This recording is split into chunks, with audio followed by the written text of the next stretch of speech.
up, guys? It is time for an MLB Deeper Dive. We're going to go game by game on today's 8-game slate, take you through the top pitching plays, top stacks, everything you need to know, and, of course, talk a little ownership projections along the way as well. But I'm Chris Spags, joined once again by the top player in DFS, the namesake of this YouTube channel, as well as everything we do at Awesemo.com. He's Alex Awesemo Baker. How you doing, Alex? What's up, man? Excited to be talking some MLB here yesterday. I feel like Coors was supposed to be the game of the night. Didn't come through for us. That's baseball.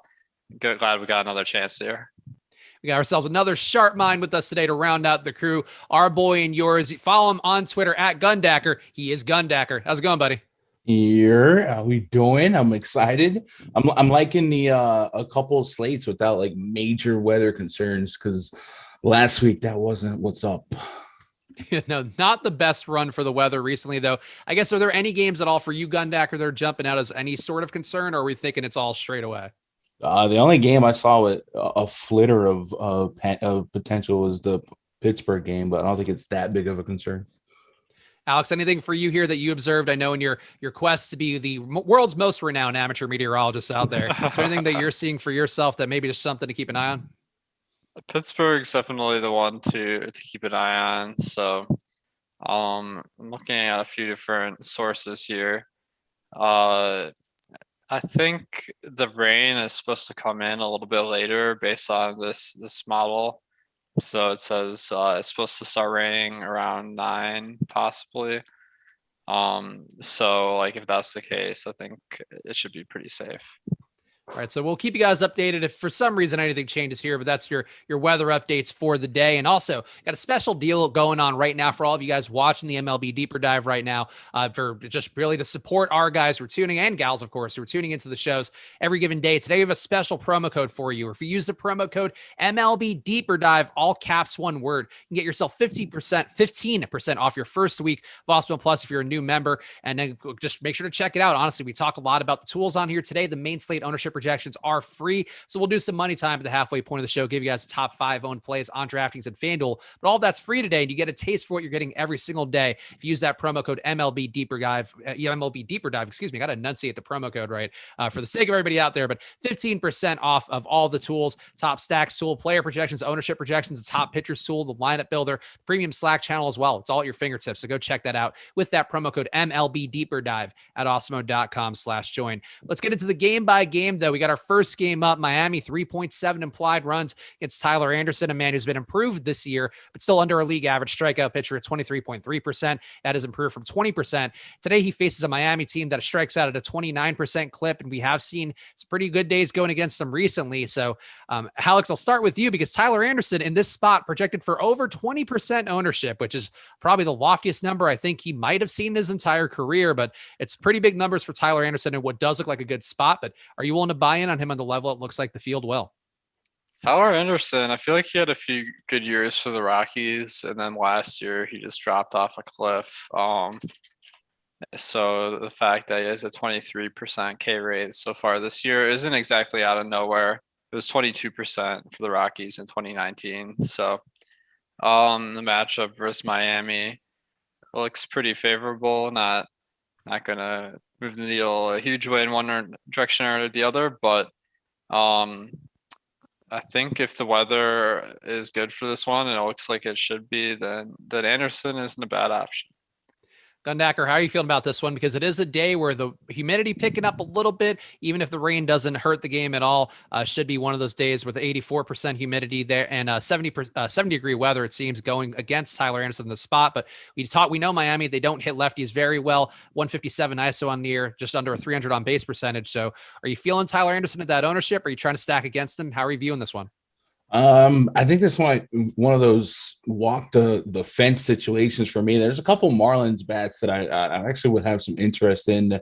Adam Duvall sticking out the most, but the Marlins are the Marlins, and Tyler Anderson 20%. That's probably the most I'd want invested in Tyler Anderson. That's probably a solid range outcome for him to thrive as an SP2 at that price point. But it's not like a warm and fuzzy lock button spot for me. I definitely think he's the Sierra X it's a little above 4, so it's not like horrendous to go against a team like the Marlins. So I'll have a little bit, probably max at what the field is going to be at. But I actually, like I said, you can sell me on some shares of Duvall, Jesus Aguilar, Garrett Cooper, even Marte. So I'll be on both sides of that one. Yeah, it'd be kind of surprising given the results on the year against left-hand pitching, but as Gundacker points out, you got Duvall 320 ISO against left-hand pitching since 2019, Garrett Cooper over 220 ISO, even Jazz Chisholm, more limited sample size, but still a 260 ISO for him, which kind of surprising given his general lack of power. But Alex, it does seem like a spot where there could be some volatility here, and it does also seem like Miami's under-owned according to the top stacks tool, the 2% ownership expected in their aggregate, but only a 5.4% chance of being a top stack, so not bad leverage. Do you find yourself wanting to stack Miami up more than the field? Yeah, I think it's not like a crazy spot, but Miami is pretty expensive on DraftKings. So it's kind of weird to say that going to Miami is going to stop you from getting like Garrett Cole, but that does appear to be the case today. So I feel like from a lineup construction standpoint, it doesn't make sense, but sometimes it does make sense to just kind of buck the entire lineup construction optimal trend for the day to get on a really low owned stack like Miami. It just wouldn't be my first choice. Yeah, I think they seem like one to get maybe some tournament exposure too. And the price tags, as Alex mentioned, on DraftKings, you're paying over $5K for the top 3 of Chisholm, Starling Marte, and Jesus Aguilar. So steep price tags might be a little more logical to go to the slightly cheaper Adam Duvall, but he's just under 5K. So contrarian stack for good reason, given the pricing and all of that. The other side, we have Eliezer Hernandez, who's only faced 9 batters so far this year, but 33% K rate so far against those 9 batters. So he's killing it. But going back to 2019, a 26% K rate for him, has struggled more with power over the course of time, a 5.6% home run rate since 2019. And overall, the spot against Pittsburgh, we know they don't have much power. 117 ISO on the year against right-hand pitching. Hernandez, not a bad price tag at all. So Gundacker, how are you feeling about Hernandez here? Because he kind of seems usable if you were getting a higher pitch count, but only 34 pitches in his first appearance. So it kind of seems like you're not going to get enough here to really trust. Yeah, so that first appearance was in April. So 2 months, he was on a 60-day IL. I think the responsible thing to do is expect him to not have a deep pitch count. And I don't think at that price that there's probably not a risk reward high enough for me to take some stabs at him. Maybe if I knew he was stretched out, there's a shot that he could have a solid game against the Pirates. Could I get to 20 DKP? Sure. But I think right now I'm going to err on the side of caution and trust that we're not going to get a fully stretched out guy, 2 months into the season. So I could probably redline him and move on. Alex, do you have any different feelings here for Hernandez? Because he does seem usable based on the projection for him, but certainly some risk with the pitch count. And I guess also, if you want to talk about the Pittsburgh hitters, kind of shockingly high ownership going to a few guys here with Adam Frazier, Brian Reynolds, Gregory Polanco, definitely value plays there. But how are you feeling about Hernandez and I guess the hitters going against him? Yeah, Hernandez is a guy I like to target normally because he has a high strikeout rate. Last year, 32%, although he only pitched 6 games. But the fact that he hasn't pitched in a couple of months means that he's probably not a good GPP option today. But he is a very good pitcher, so that doesn't make me more inclined to go to Pittsburgh today. In fact, the pricing is kind of funneling some ownership over to the Pirates. So on DraftKings, they look like they might be quite overowned.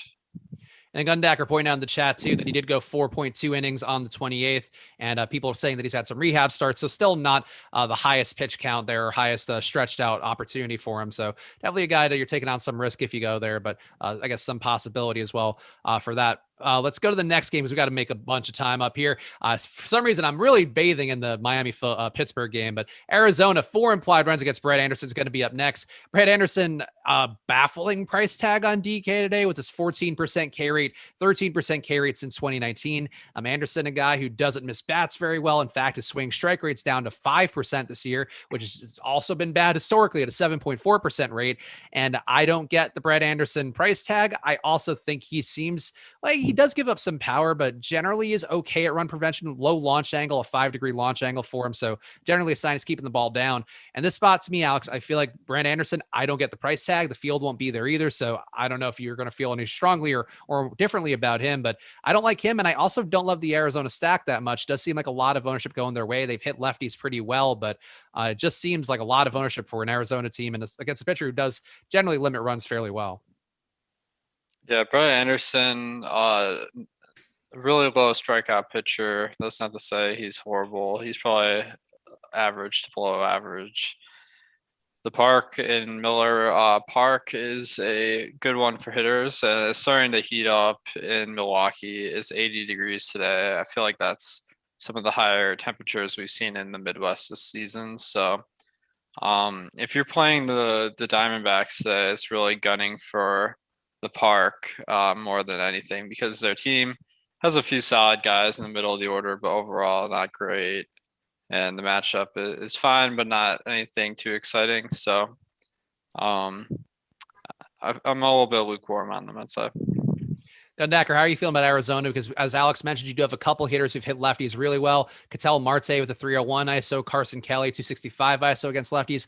Escobar as well has been down a little bit this year over the last season plus, but still historically a 230 ISO for him. Even guys like Nick Ahmed, decent power as well. I think that people sometimes overlook with him against lefties. So you willing to go to Arizona given that they do seem a bit overowned today, according to the Top Stacks tool?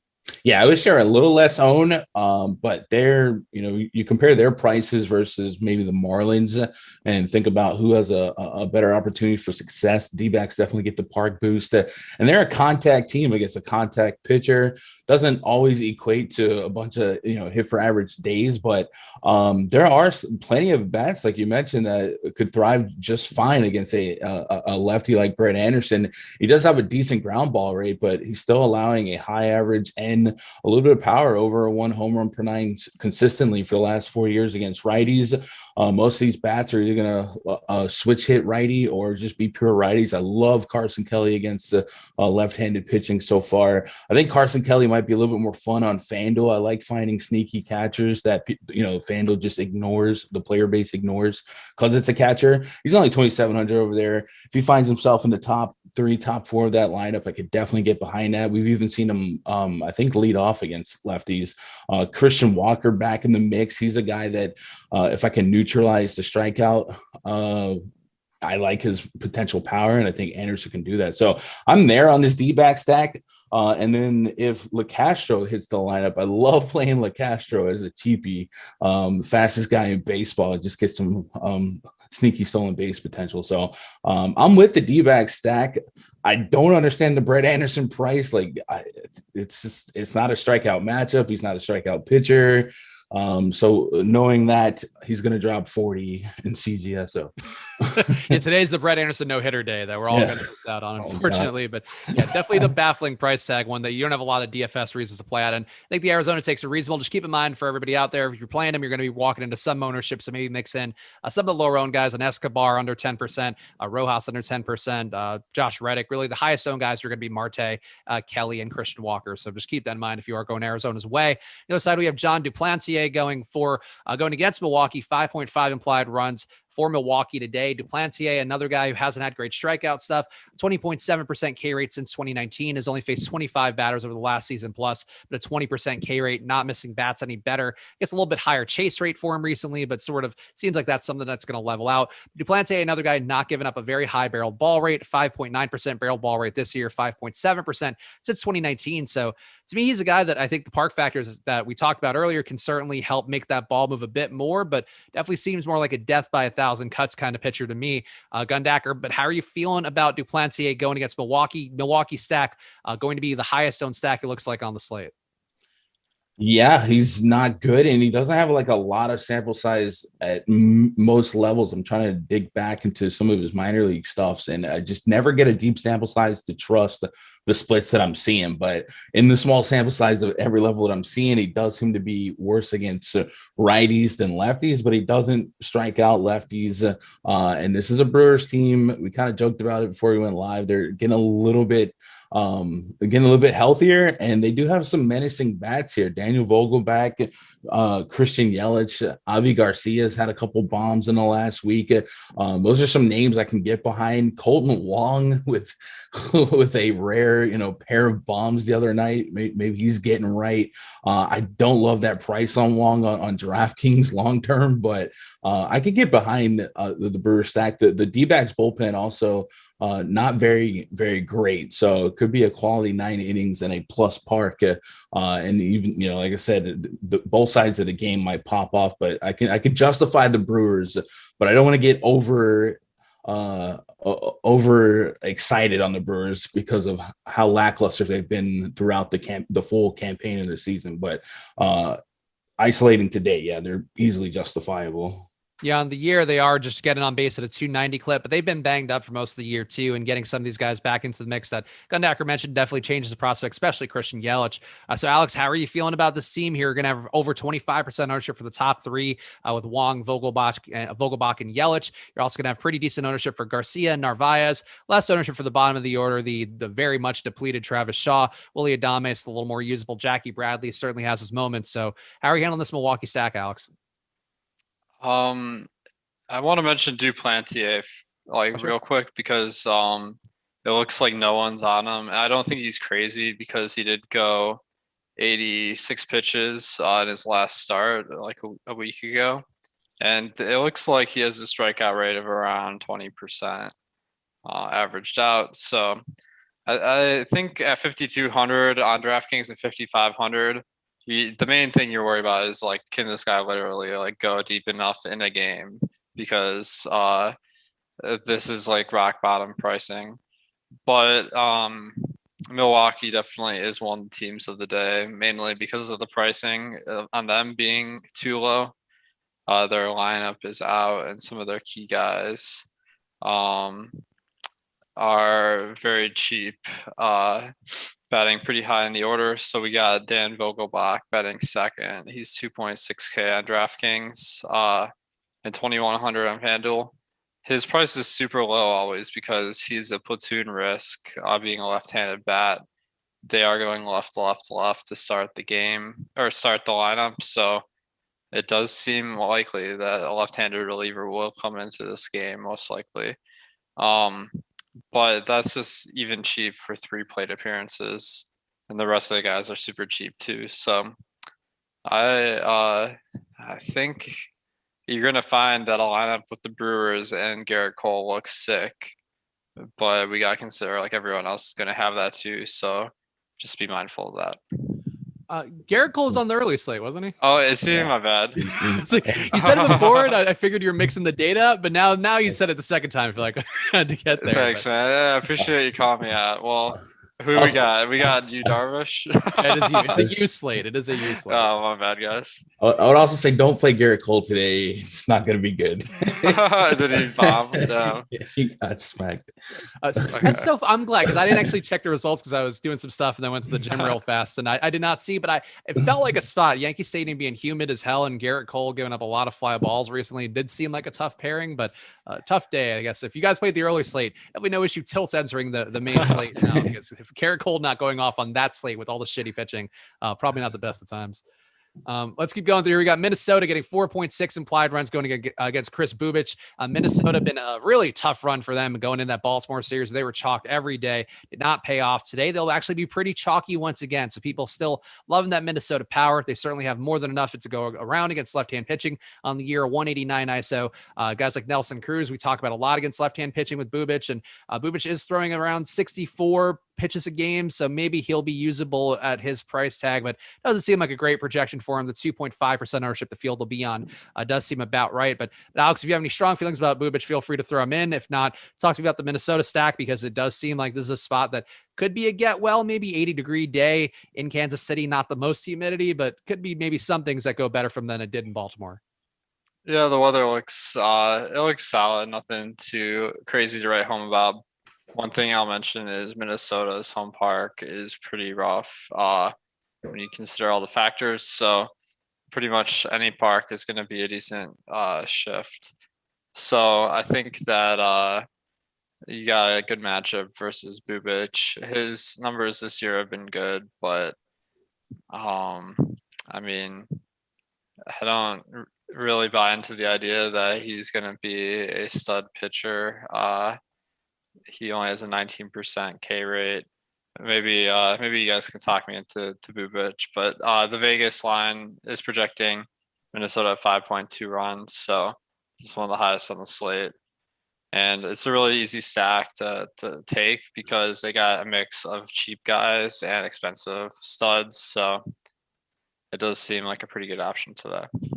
Gundacker, how you feeling about Minnesota given their disappointments? And I guess Bubic as well, it doesn't seem like the most justifiable play today, but one thing he does fairly well is keep that ball down too. Low barreled ball rate, only a 3.8% barrel ball rate. So kind of the same thing that Minnesota ran into, though I guess not in all those matchups, but a few of them like Jorge Lopez that did inhibit him last time out. So I guess, is there any pause or cause for concern with you for Minnesota going against Bubic? Is it maybe enough cause for concern that you consider playing Chris Bubic at all? I don't think I could play Chris Bubic, but I will, bow to his 50% ground ball rate, keeping the ball in the park. Kauffman Stadium, pretty big. Twins coming off a disappointing series. The slot machine quarter pumper in me will probably stay with the Twins just in case, I don't want to miss the flop lag and then finally go off if you've been playing them. But matchup wise, it's not like they project overly well for power, and that's kind of what you're chasing. They also Mitch Garver left the game 2 days ago with an injury, so yesterday we saw him not in that lineup, and he definitely represents one of the bats to complete your stack, especially against a lefty. And so not having access to him, you're left with just like Garlick, Donaldson, Cruz. Sano against the contact lefty might be a little bit interesting, but overall, like, you can access a twin stack without needing too many lineups to kind of touch all the bases. There's not really a ton of reason to think that you're going to need Andrelton Simmons. Not really guys can hit for a ton of power. Jeffers was a min-price catcher yesterday, did put one over the wall. He's min-priced again today. So if you really want to just slide in that catcher in your stack, he's not quite Garver, but he's cheap. But yeah, the matchup doesn't necessarily scream at me, but as a flop lagger, I'm going to have some.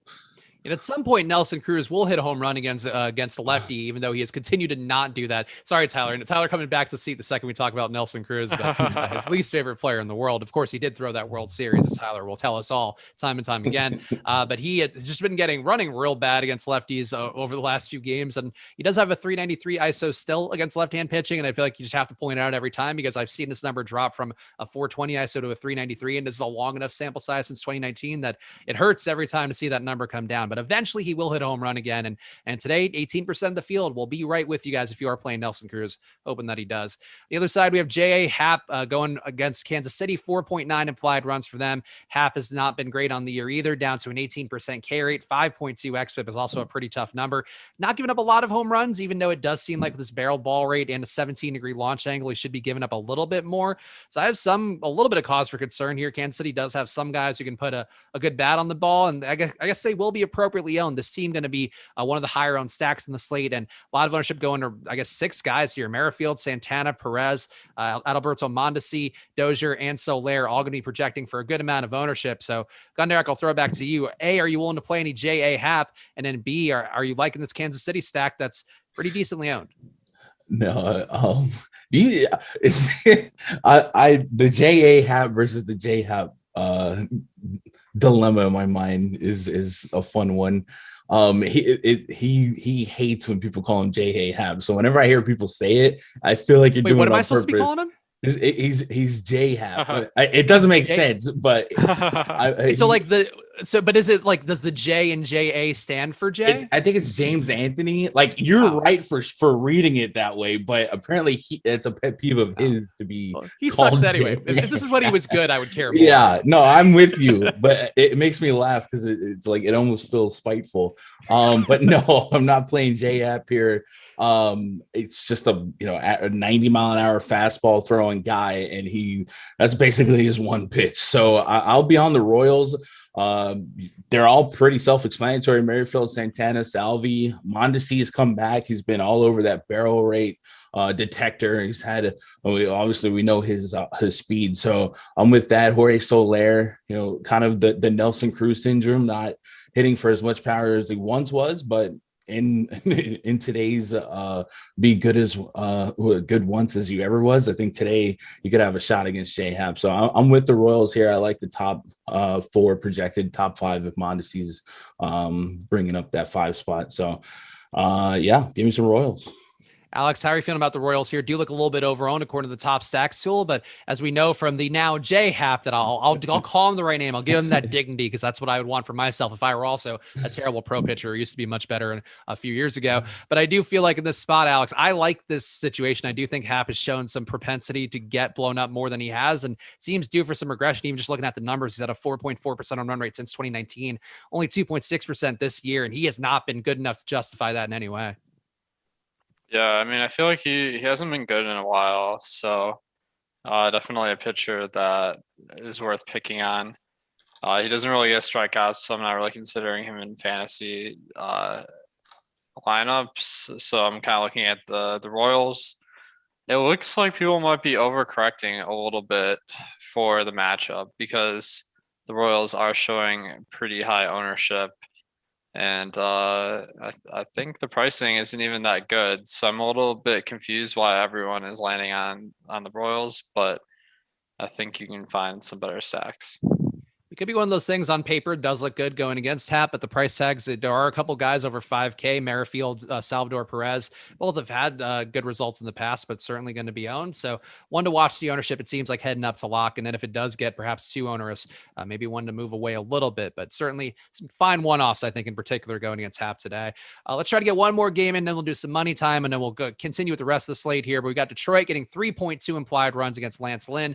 Lance Lynn has been a pretty solid pitcher on the year, not quite a monster, but not quite as good as the other stud pitcher we'll talk about in a little bit with you, Darvish, but a 27% K rate for him, 0.93 whip, not really walking guys at a high rate, 96 pitches per appearance. All those things are positive. Certainly has the ability to go deep in a game, maybe even get a complete game, but he is going to be owned 46% today on DK. Comparable numbers, it looks like, on FanDuel. So it does seem for Lynn like he will be a very chalky play today in a spot against Detroit where there shouldn't be a lot of risk, but the Gundacker, we've seen Detroit start to hit a little bit more recently. So I guess any cause for reservation for you at all with Lance Lynn, one of the steadiest pitchers I think we have in a spot where he will be owned by about half the field.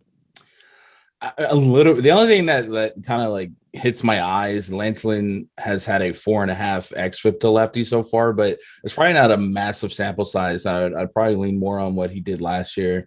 9,700 is probably still a little too cheap. Like I'm in today's matchup, you might talk me into 11K Lance Lynn here, considering what we have elsewhere. So I don't feel like I need a whole lot either. You give me 20 plus, I'm in it, and then 25 plus. We know the Tigers can be a really, really plus matchup. They're going to hit a lot from the left batter's box. And Lance Lynn's strikeout rate's definitely down to lefties this year versus last year, 22% versus last year being almost at 29%.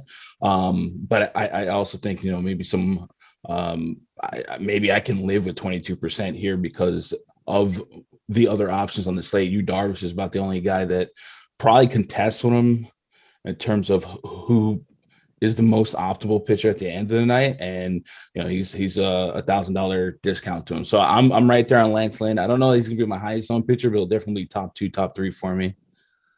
Yeah, Lance Lynn does seem like he's probably the safest pitcher on the slate, Alex. It does seem, given his lack of volatility and the matchup that he has going against Detroit, despite whatever power they've put up recently. Lynn in the spot, though, Alex, are you willing to get to 50%-ish ownership for him, given that there could be guys with a higher upside, even if Lynn has probably got the best combination of floor and ceiling on the slate? Nice.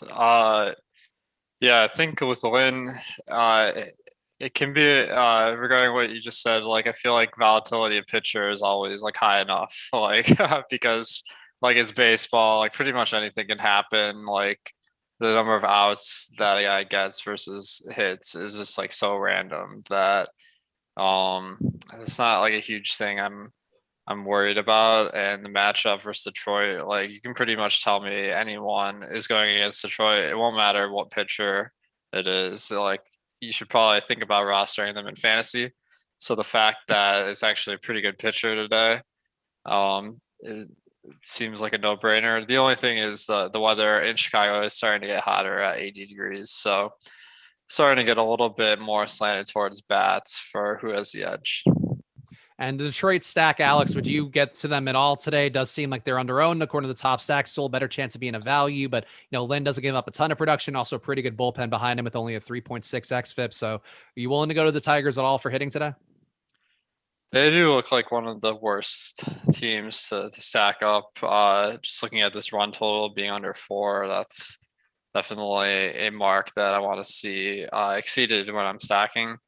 So it's not crazy because the ownership is super low as well, and their potential exceeds the ownership a little bit, but I feel like it might be kind of far down the list. All right, let's talk about Casey Mize, because unless Gundacker, you want to talk about Detroit, I don't want to deprive you of that opportunity to tout the Detroit Tigers. No, I appreciate the heads up though. So let's go to Casey Mize then, who is starting to look a little bit better, not in terms of what we look for in fantasy, where the strikeout rate still at 20%, so significantly under league average, but down to a 1.1 whip. The walk rate starting to come down, still at 8.5% on the year, but looking better, pitching fairly deep into games, and also keeping the ball down pretty well. Just a 9-degree launch angle, 8% barrel ball rate's not the best, but does seem like he's showing some signs of improvement here at a price tag that could be usable. The White Sox do strike out at about a league average clip, 24% on the year against right-hand pitching, and they've surprisingly had very little power against righties for whatever reason, with only a 137 ISO on the year against right-hand pitching. But Alex, in this spot, are you willing to get to any Casey Mize, a decent price tag and a high run total for the White Sox? But it's very possible he could be he was a high prospect coming in and things looked bad to start the year, but maybe leveling out in a way that could be usable. Yeah, I think that he had a slow start to the year, starting to pick it up a little bit. But still his numbers overall, it doesn't look like he's living up to quite the draft position thus far. So I don't think 20% Ks against a team that's pretty solid is really something I'm going to go after tonight, but definitely got to keep an eye on. Gundacker, how about you? You willing to get any Casey Mize for yourself, or are you feeling more White Sox hitters who do seem to be under-owned on the slate? And in fact, a lot of these guys going to be projected for under 5%-ish ownership, or at least around that range. Only guy who looks like he'll be chalky, Tim Anderson, the leadoff spot, and that's still an easy one to get to as well. So Gundacker, tell me your thoughts on your Mize or the White Sox stack. Yeah, the seesaw for me would definitely on the White Sox side, but I am watching Mize intently because he's putting together a few good games, and a lot of people think he's starting to come to form. So maybe if we catch him against a righty heavy team that's not the White Sox, a little bottom half team, might take some shots on him going forward, but probably not today. All right, and let's do a quick run through ownership then, because it's about that time. So I'll flip the hat. Tyler's out of share. He's not being too tilted by talking about Nelson Cruz, so we can hit the sound effect. Everybody wins here. It's money time, most profitable time in DFS. We're going to give you guys the top 5 owned plays on DraftKings and FanDuel for free. And today, all the ownership projections are free, so you're not getting any added bonus today. But always make sure to check out our deals that we have going at Awesemo.com/join. And one we have going right now, 15% off your first week of Awesemo Plus if you use that promo code MLB Deeper Dive at Awesemo.com/join. So if you want to get more ownership projections, player projections, top stacks tool, top pitchers tool, all that stuff in your life, go use that promo code MLB Deeper Dive at Awesemo.com/join now. The top 5 projected plays from Awesemo right now: Yu Darvish, 48%. Number 2, Lance Lynn at 47%. Number 3, Christian Yelich at 29%. Number 4, Colton Wong at 28%. And number 5, Dan Vogelbach, completing that Milwaukee stack with 26% expected ownership on DK. On FanDuel, the top 5, Christian Yelich, number 1 at 35% with a nice price tag for him. Nelson Cruz, also very cheap and going to be 30% owned at number 2 overall on FanDuel. Number 3, Lance Lynn at 29%. Number 4, Yu Darvish at 28%. And number 5, Salvador Perez, the guy we just talked about, going to be 25% owned, even though you don't have to play a catcher on FanDuel. It's kind of a baffling one, but that's the way it's going over at FanDuel today. All right, next game up, we got Cincinnati getting 3.7 implied runs. And help us out and hit that like button, guys, too. I know you just survived a bunch of promos, but now is one more that actually really helps, and you can actually take part in without even clicking off the screen. So hit that like button now. It really does a lot for us with the algorithm, battling YouTube, and all the other content out there that we have to. Cincinnati against Adam Wainwright. Wainwright been about a league average strikeout guy, historically less than that. This year, he's still under league average, 22.7% K rate. Does have a 4x fit for himself. The velocity for him is steady around 89.5 miles per hour. So great job by him keeping that. And I guess not taking PEDs like some of his peers. So he's got that too. Cincinnati's hitters have been going off recently. and they are going to be in St. Louis today. So a bit of a park downgrade, though it is heating up again a little bit there too. 74 degrees in St. Louis today. But Alex, in this spot, Adam Wainwright, nice projection on him, but he is a guy that seeing him just shy of a 10K price tag on a slate where you have Lance Lynn, a comparably priced, you have Yu Darvish, not that higher priced either. It does seem like it's tough to get to Adam Wainwright, but 15% of the field's going to be there. So give me your thoughts. Yeah, he hasn't been that bad this year so far. And yeah, the velocity stinks, but these days guys are able to make up for it with the spin a little bit. So it does look like the price is pretty ridiculous going up against a good team in Cincinnati. But he does have a decent projection, just not quite on the level of Lynn and Darvish. So definitely a secondary option. But the matchup, Cincinnati, they do strike out a decent amount, so that at least is something. And they have a team the team total of 4.3 is a lot higher than the Tigers, for instance. So I definitely think he's quite a ways behind Darvish and Lynn. Gundacker, how are you feeling about Adam Wainwright? Are you willing to be here with the field expected to be at around 15, 16%? Or are you thinking more, do you have any interest at all in the Reds on the other side, who are a team that have won some slates recently and people probably feeling a little more positively as a result about them? Yeah, I can walk the line here. I'll probably have some Wainwright exposure. He definitely has had some more solid fantasy results at home, more pitcher-friendly park out there in is that Busch Stadium. That curveball, he's not necessarily going to be a high strikeout pitcher, but that curveball helps him eat some innings, get some ground balls, and there are 8+ inning outing potential consistently enough to think that is a range of outcomes. So could he knock on the door of a sub 20% owned 25, 30 DKP? I think it's possible. So I'm going to have some exposure to him. But I do like these Reds bats are really, really fun to play. Eugenio Suarez, Jesse Winker, Nick Castellanos, definitely guys I've been playing liberally this year. So I'm kind of going to teeter on both sides. And I feel like, the ownership exposure on Wainwright versus the Red stacks is easy enough for me to kind of diversify, have both, and not have to have an excessive amount of either versus what we have projected owned by the field. Let's go on to the other side. We got Vlad Gutierrez going against St. Louis. St. Louis, I have a 4.8 implied runs going against him. Gutierrez has only had, I think, one appearance this year, 67 pitches, faced 19 batters, has a 16% K rate for himself. Did not miss bats very well or get them to swing and strike, just a 4.5% swing strike rate, though, again, very small sample size stuff, so certainly can be better for him over the course of time, but high launch angle, giving up some hard contact, not as much hard contact, I guess, as you might have think based on the rest of these numbers. Some not great signs for Gutierrez, but Alex, I know sometimes you're willing to take flyers on these cheap guys who have possibly a decent pitch count. And he did go 5 innings in that last appearance. So are you willing to go to Vlad Gutierrez at all today? Yeah, only 67 pitches in the last one.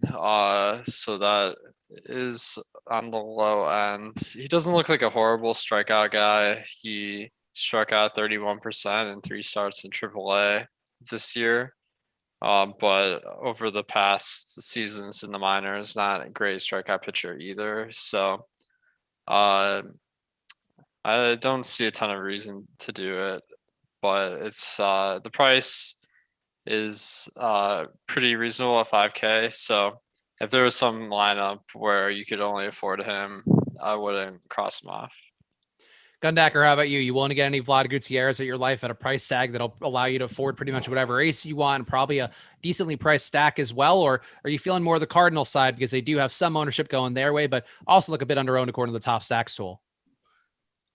At 5K, you don't need a whole lot if you're tossing them as an SP2, hoping for 10 plus. I will say I've tried to get some information on Gutierrez, what we might expect.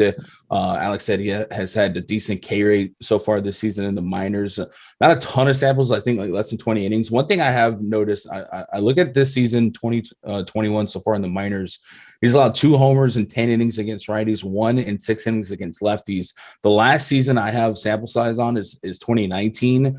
And in 54.2 innings against lefties, he allowed 9 homers, and 82 innings against righties, 17. So for me, if you give up more than like 1 homer per 10 innings, 9 innings, right, it means there's a chance this guy could give up some power. So people may not play Gutierrez because they don't know what to expect, but they also might not target some of these Cardinals power bats because they don't know what to expect from the matchup. And it looks like this matchup could serve up some homers. And guys like Goldschmidt, chipping a chair for a bomb, maybe Arenado, a couple of these guys I'd probably put into the player pool and maybe try to take advantage of this potential home run problem that Gutierrez has shown.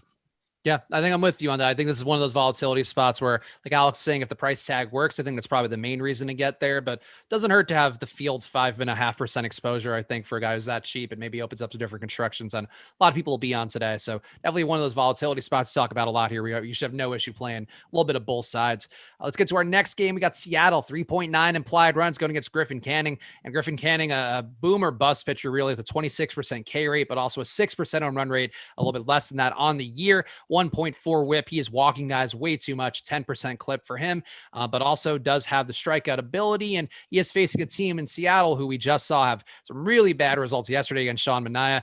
They do have a 25.5% K rate against right-hand pitching on the year. 156 ISO, not terrible, but they're not getting on base very much either. A 286 on base percentage. So Canning's going to be 22% owned. Gundacker, are you willing to be with that much Griffin Canning at a price tag that feels like it could be a little more generous than the 9,400 he's at on DK?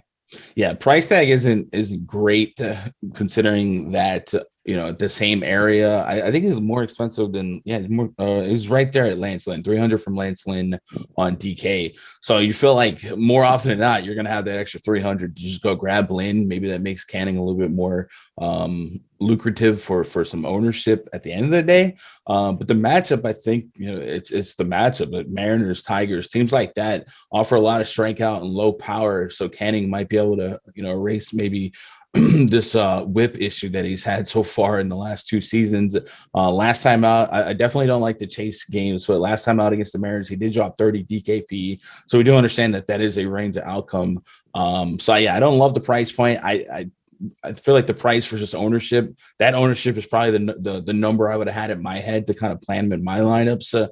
So I might have to ask myself, is it worth to maybe get some leverage on that number, maybe push them to 30, 35%. I'll kind of meditate on that. But yeah, that price is sticking out a little bit. I wish he was more like 84 instead of 94, but the matchup is great. So I'll have to play some Canning. And I don't really I'm kind of scouting through this Mariners lineup. Yesterday we saw Kelenic, I think, was out of the lineup. We've seen him drop in the orders, been kind of struggling out the gate versus his high prospect projection. So yeah, there's not much that I'm scared of other than Mitch Haniger. So yeah, give me some Canning.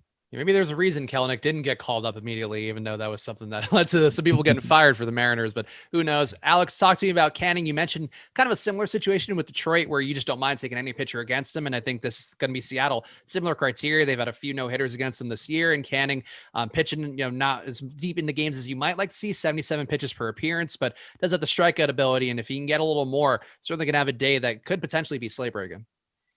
Yeah, I think he's definitely interesting because Seattle isn't the greatest lineup. A lot of up and coming players, I guess. So the only thing is all the metrics are kind of leading me a different direction here because so the strikeouts is 26%, solid enough, but Seattle does have a 4.5 team total, which seems pretty high for a guy that's 9,400 on DraftKings. On 8,400 on FanDuel, that's a much better price, so that makes him better on that site. But I definitely think he's quite a bit behind Darvish and behind Lynn, just because, basically, Vegas is projecting he's gonna have a tougher time than those guys. Canning, the one thing I would say is that the swinging strike rate and chase rate feel like they belong to a better pitcher with the 15% swinging strike rate and a 34% chase rate. And maybe that does mean he gets some more strikeouts and there's a spot where you can add up a few more. But I agree. Like, I think I might err a little more towards Gundacker side of things, where I think just trying to get to the field seems about right. And then if you really, I'm curious to see how your meditation goes, Gundacker. I like that you're a meditation guy, though. I feel like that's a curveball. It's a Adam Wainwright style curveball I wasn't expecting.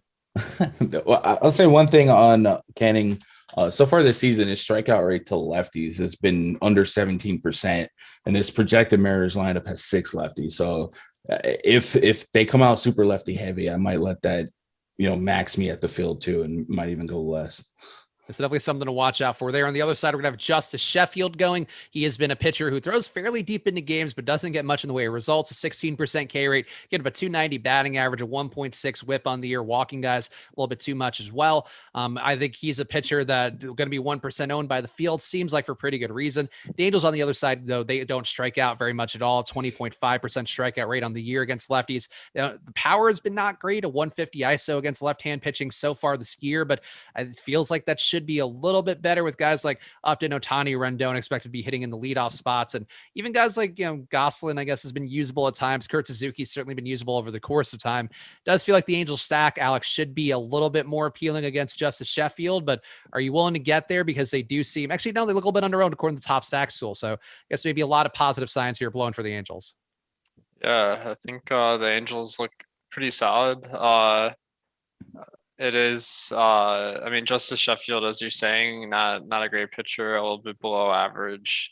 The conditions in LA today look pretty average, 70 degrees and 77 humidity.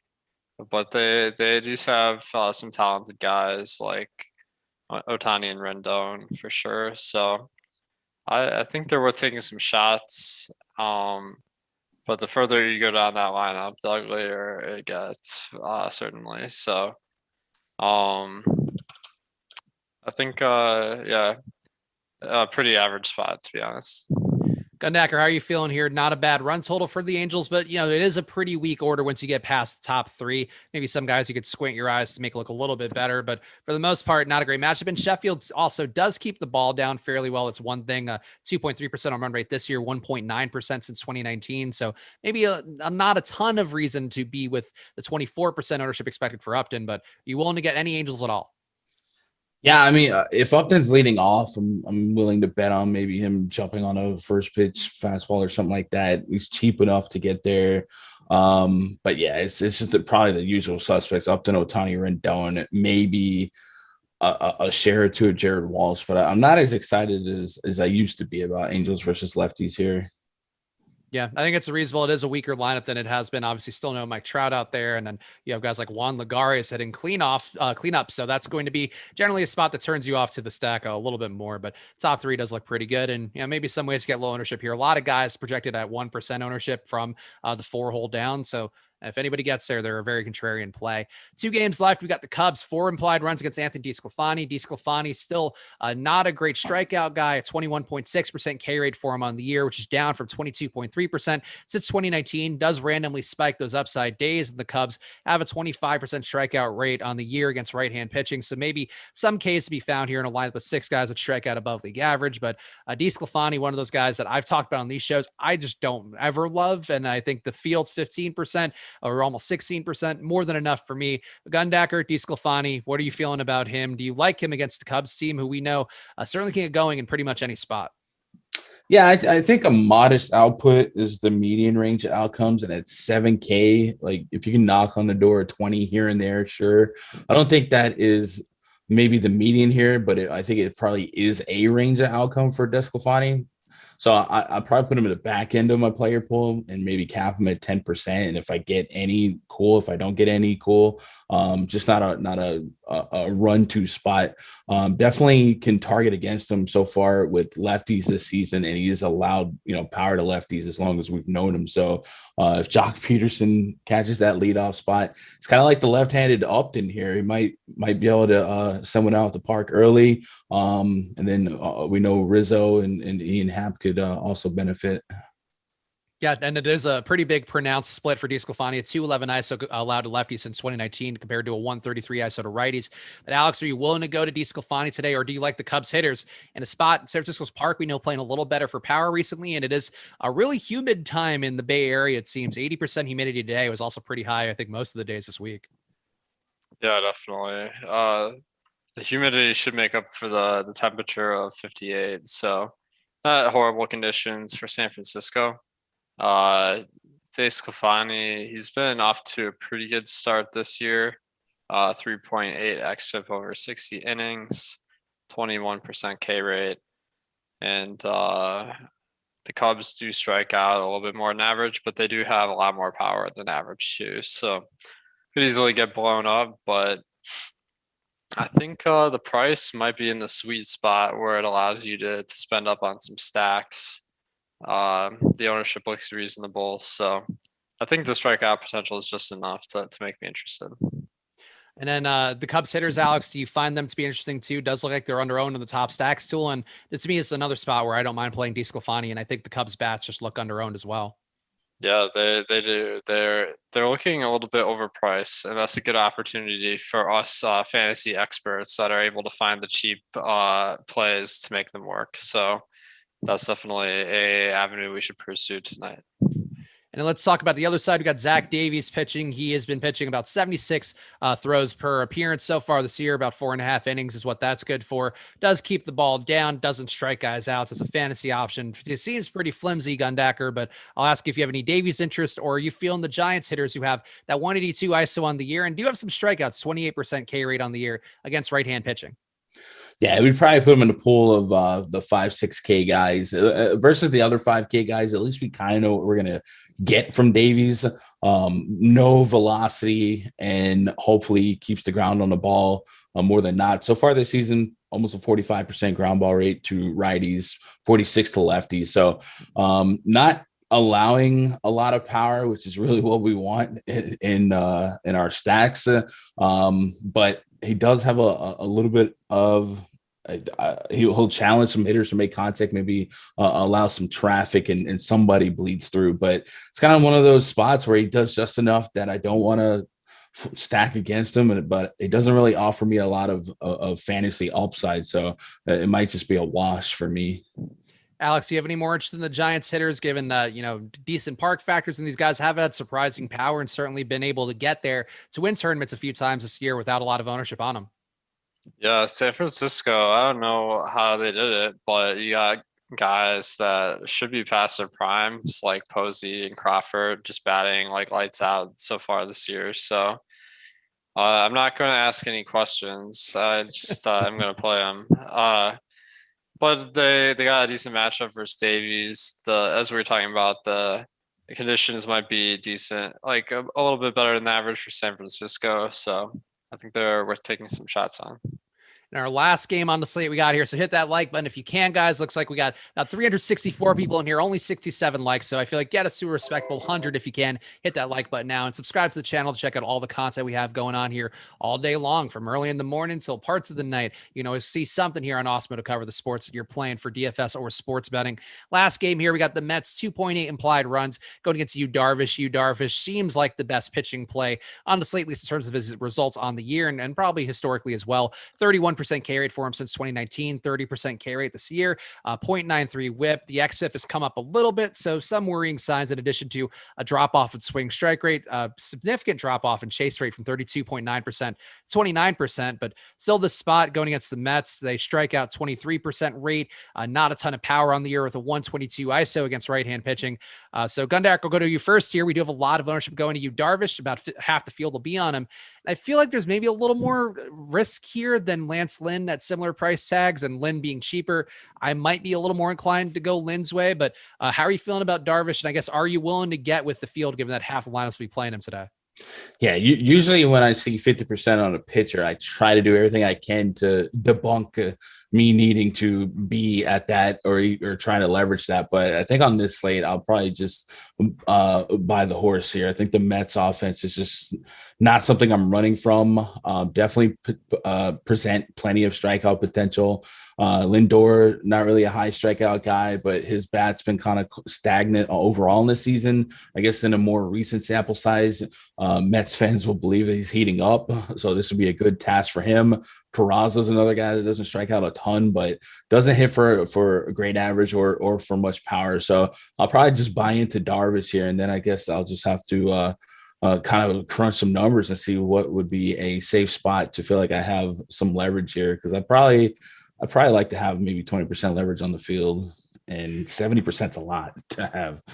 Yeah, it does seem like there's definitely a lot of ownership going Darvish's way today, Alex. So how are you going to handle him? And I guess, do you have any sort of approach? Gundacker talked a little bit there about his normal philosophies with the guy who's going to be owned by half the field, but on a slate like this one where there aren't a lot of great pivots, certainly a few with guys like Lance Lynn, and if you are an Adam Wainwright believer, but how do you approach a guy like Darvish on the slate, Alex? Yeah, I play him. I mean, the spot isn't like elite. The weather in San Diego is super humid today. 63 degrees is nice though. The matchup versus the Mets just about average for strikeouts, and Darvish isn't like a crusher when it comes to strikeouts either. So I'm not like locking him in or anything, but he looks like the best of our options, given that the Mets have this 3.2 run line by Vegas, which is the lowest on the slate. And the price tag isn't that much higher than the other guys on the slate either. So Darvish is probably the top option. It might be smart to not go Darvish Lynn on too many lineups if we're thinking that those are going to be by far the most popular guys. And we got one more baffling price tag to close out the slate with Taiwan Walker over 10K for himself, though. Honestly, maybe not as baffling as I'm saying. It's baffling in the way Pablo Lopez was yesterday, where these guys are good pitchers, but a 26% K rate for Taiwan Walker, a 0.94 whip. Usually not numbers you're seeing. I guess maybe Walker Buehler might be the exception, but usually guys you're not seeing over 10K for the most part, Alex. But it looks like the field also not quite respecting Taiwan Walker as a guy who's going to be owned only 1.8%. He is facing a San Diego team that only strikes out at a 21% clip on the year, maybe a few more strikeouts in the projected lineup today with Yu Darvish in the mix. But it does seem like Taiwan Walker, Alex, is one of those guys that I would rather pay the expensive price for Adam Wainwright, I think, than Taiwan Walker personally. But how are you feeling about him? Yeah, I think he's super overpriced on DraftKings at 10.3K. He's been having a fantastic year so far, at least pitching. I know he had that moment at the plate where he was just kind of standing there, like receiving all the pitches. Anyway, 2.6 xFIP, so the league average is like 4.5, so that's superb, and it's over 49 innings, so it's a decent sample. He's not a great strikeout pitcher though, and the Padres are a tougher than average team. So I think on DraftKings it's probably smarter to go elsewhere. On FanDuel 8K, it seems like an appropriate price. So I'd be willing to take some shots there. Gundacker, how about you? Do you have any interest in Walker at the premium price tag on DraftKings, the cheaper price tag on FanDuel, or are you more inclined to take some Padres bats against them, given the fact that he really not giving up home runs at all, 0.5% home run rate so far this year, and does seem like he's made some meaningful improvements to what he's doing? I'd probably put an asterisk on this one.